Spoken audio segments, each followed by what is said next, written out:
তাদের দরদি নাই, আমরা প্রকৃত আমরাই তাদের দরদি। তোমরা তাদের উদ্দেশ্যকে নস্যাৎ করতেছ, আর আমরা তাদের উদ্দেশ্যকে বাস্তবায়ন করার চেষ্টা করতেছি।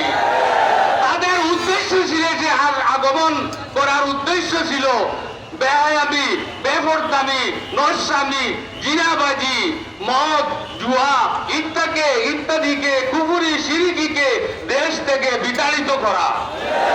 আর তোমরা তাদের বাজারে এই সমস্ত আখড়া বানাইছো, তোমাদের উপরে কাল কিয়ামতের দিন 360 আউলিয়ার কেস বিচার দায়ের হবে।